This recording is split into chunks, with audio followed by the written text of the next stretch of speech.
Assalamualaikum warahmatullahi wabarakatuh. Yang terhormat dosen pengampun mata kuliah pengantar manajemen keuangan, Bapak Dr. Muljibir Rahman, SEI MESY. Perkenalkan, nama saya Kartina dengan NIM 202401030092.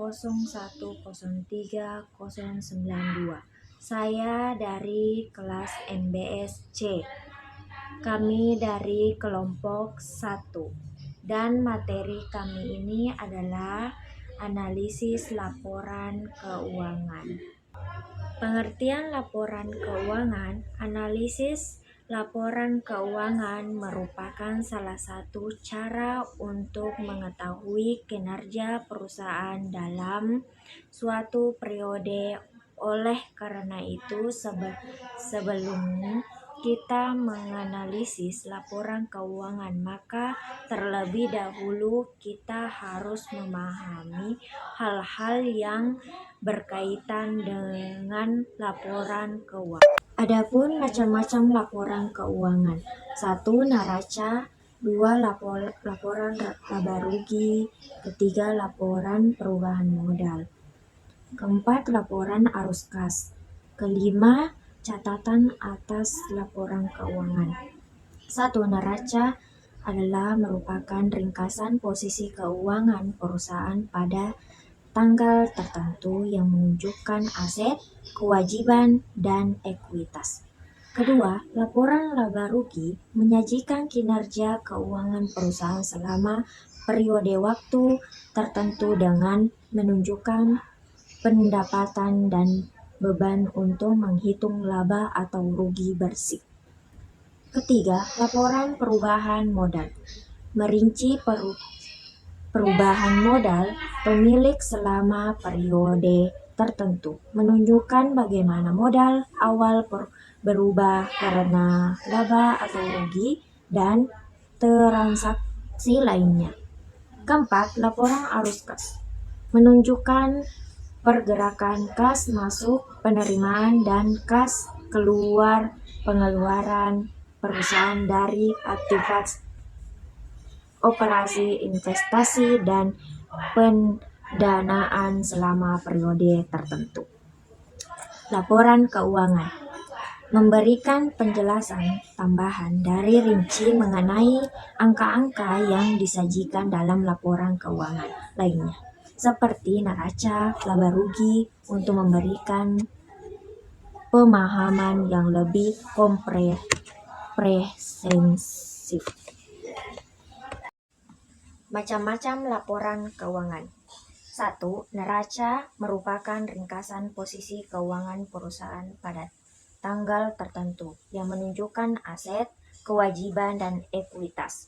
Kedua, laporan laba rugi menyajikan kinerja keuangan perusahaan selama periode waktu tertentu dengan menunjukkan pendapatan dan beban untuk menghitung laba atau rugi bersih.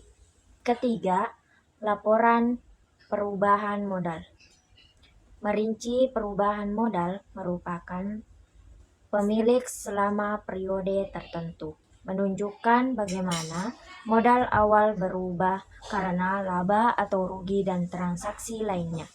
Keempat, arus kas menunjukkan pergerakan kas masuk, penerimaan, dan kas keluar pengeluaran perusahaan dari aktivitas operasi, investasi, dan pendanaan selama periode tertentu.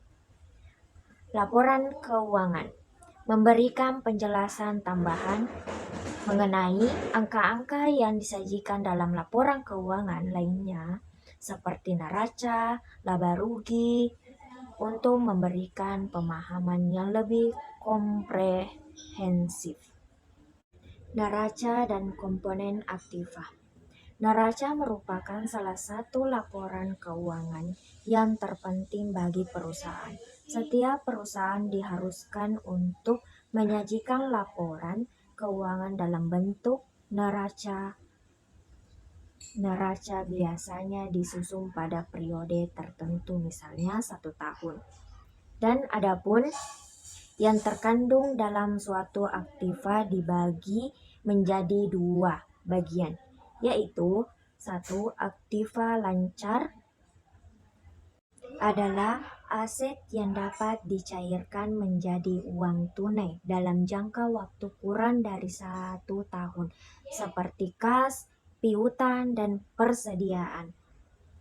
Sementara itu, kedua, aktiva tetap adalah aset berwujud yang digunakan untuk jangka panjang seperti tanah, bangunan, dan mesin yang memiliki umur manfaat lebih dari 1 tahun dan mengalami penyusutan. Contoh aktiva itu seperti sebagai contoh aktiva misalnya total aktiva 20 juta.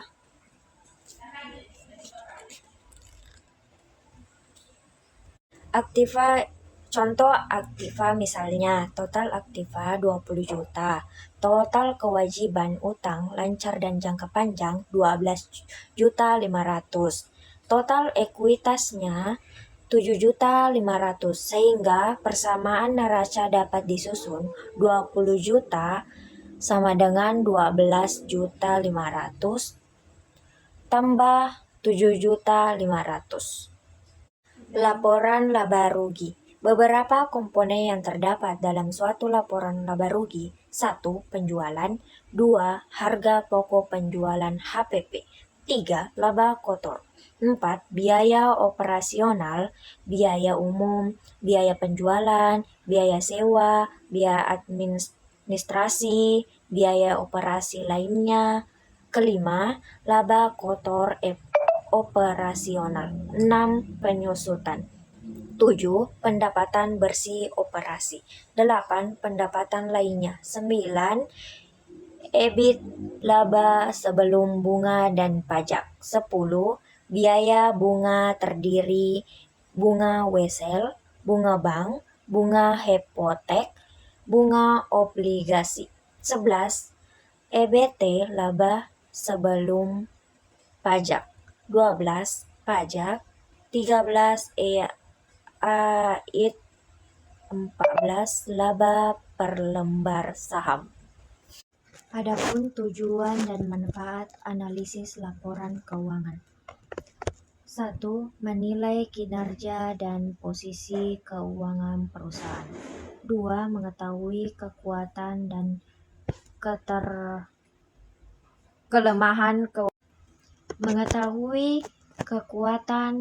kelemahan keuangan, likuiditas, solvabilitas, profitabilitas. 3. Membantu manajemen dalam pengambilan keputusan.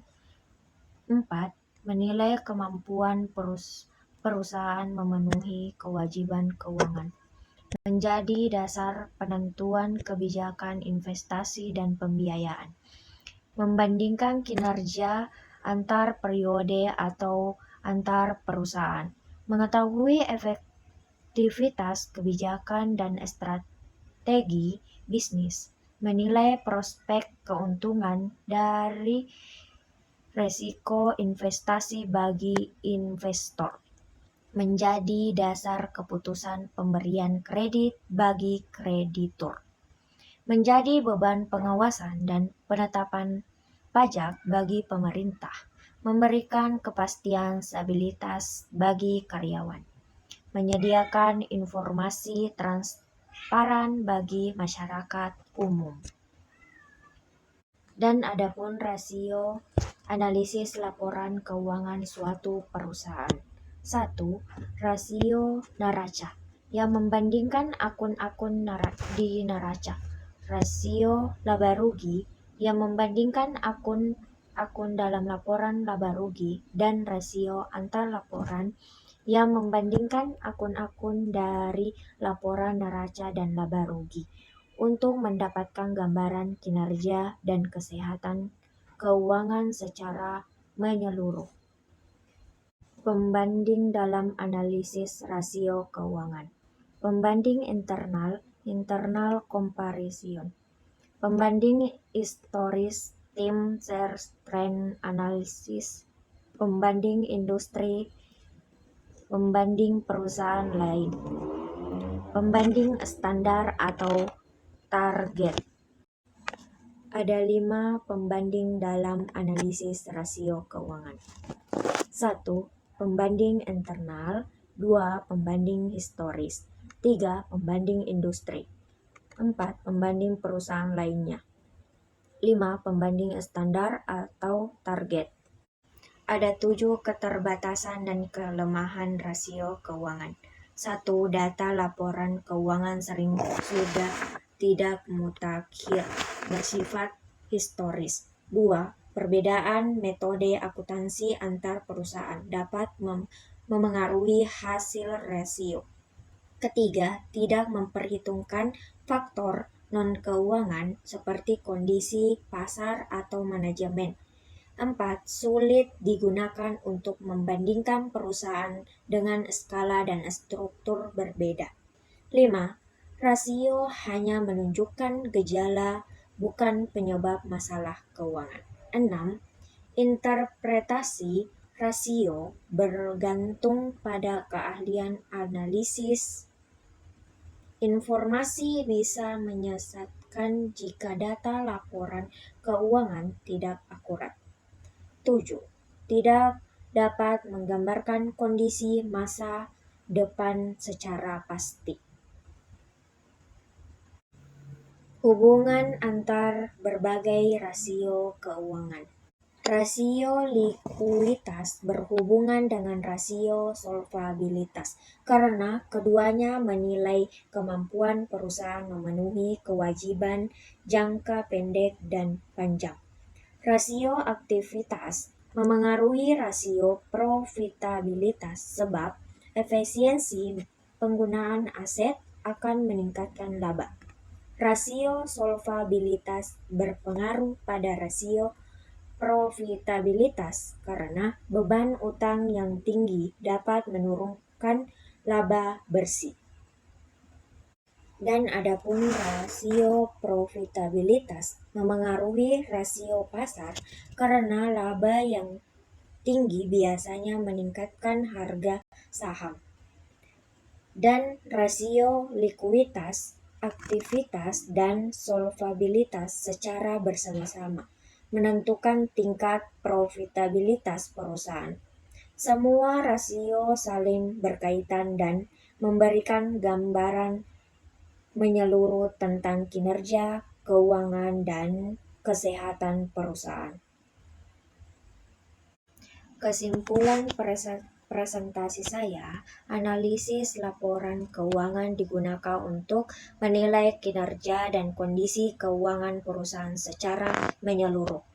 Melalui analisis ini dapat diketahui kemampuan perusahaan dalam mengelola aset, memenuhi kewajiban, serta menghasilkan laba. Hasil analisis membantu manajemen dan pihak terkait dalam mengambil keputusan yang tepat, serta meningkatkan efisiensi, transparansi, dan keberlanjutan keuangan perusahaan. Oke, terima kasih. Wassalamualaikum warahmatullahi wabarakatuh.